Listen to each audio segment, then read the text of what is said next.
guys, welcome back to my channel and welcome to weeks 3 and 4 of this pregnancy. I am currently 5 weeks on the dot and I'm going to be going over weeks 3 and 4 in this video. So I'm going to start with how I found out. Like I said in the last video, I did not film my reaction to finding out I was pregnant. I felt way too vulnerable. This was a weird cycle. It was an IVF cycle that got canceled due to low response. It got switched to IUI. And it took, which we were not expecting. So from the start, this cycle was wild and I have not been feeling well because of all of the IVF medications. It has just been a whirlwind. And so because it was an IUI, I did have a trigger shot and then I did the IUI 36 hours later. And I did test out the trigger shot because it is HCG, it is pregnancy hormone. And so if you're gonna test early, you wanna make sure that you test out the hormone first so that you know if you get a positive test that you can trust it. So I started testing out my trigger and it was completely gone by 8 days past trigger, which was equivalent to 6 DPO. And that is the same exact day that my body metabolized it out with my last IUI.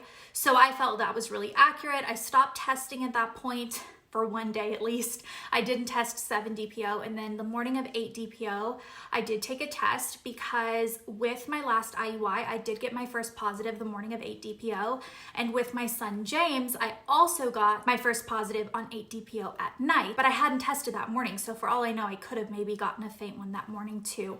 So I took one fully expecting for it to kind of tell me whether I was pregnant or not, and it was negative.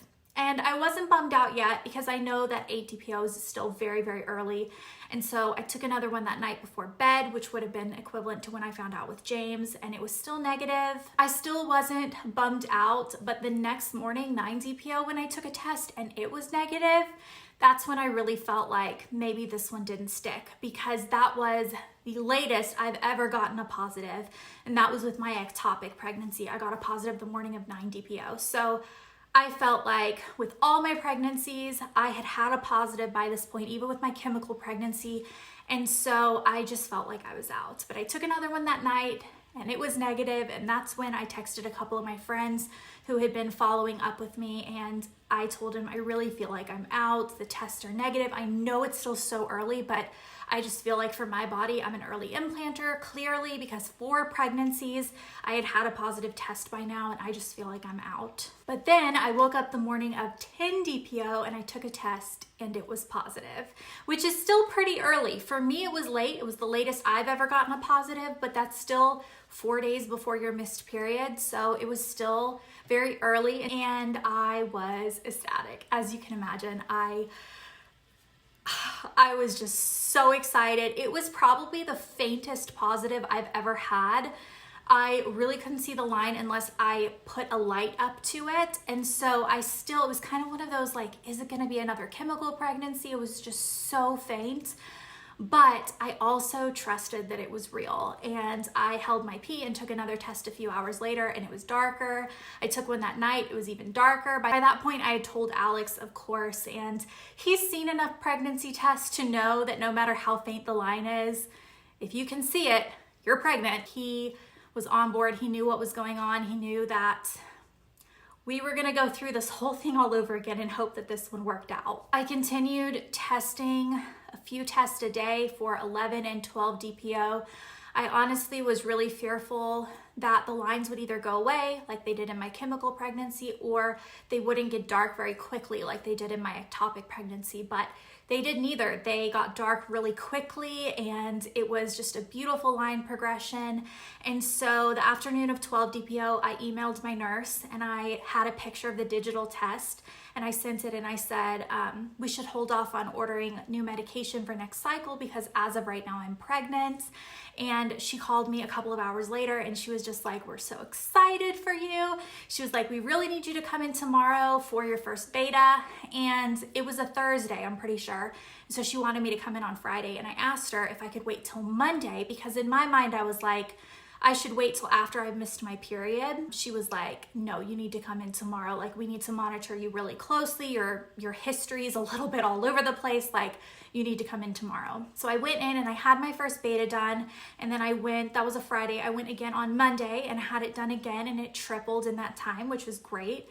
And then I went on Wednesday and it doubled, and I went on Friday and it doubled. So those were all doubling the way that they were supposed to. Everything looked so good. She was like, you can be done with betas now. She set my ultrasound up for the beginning of week 6, and she was basically just like, let me know if you need anything, but we'll see you at that ultrasound appointment. I have been feeling really, really peaceful about this pregnancy. I cannot explain into words why, because I thought I would just be a basket case based on my experience with my last 3 pregnancies and with the feeling of doom I had with both of my last 2. And I'm trying to just have so much comfort in the fact that I feel peaceful about this, because I feel like my body's trying to tell me that this baby's okay. Because with James, I felt the same way. I never questioned whether James was gonna be okay or not. And I look back on that and think I was just really like ignorantly blissful. But actually, maybe my body really was telling me that something was wrong in my last 2 pregnancies and that this one is gonna be okay. It's what I'm hoping for. I don't have any symptoms, which is it is alarming. It's a little bit worrisome because by now with James, I definitely was feeling sick. And with my January loss, I was having zombie fatigue by now. So it's a little worrisome that I have not had any symptoms. But because my betas are going up and everything, I'm trying not to like read too much into it or be too nervous about it. So that is all I have for you guys for this update. It's obviously still extremely early, and there is part of me that has kind of thought maybe I should just not do pregnancy updates until I reach like 8 weeks or 10 weeks. But I just feel like these early ones are just harder to find. People don't typically start recording updates this early, and this pregnancy is different already. The fact that I don't have symptoms, the fact that I feel really peaceful about it, it's different than all my other ones. This is pregnancy number 5. I don't know how each one can be so different, but they are. So yeah. Hopefully everything will be good, and hopefully I won't fall apart waiting for my 6-week ultrasound, because I honestly don't know how I'm gonna make it until then. Like I'm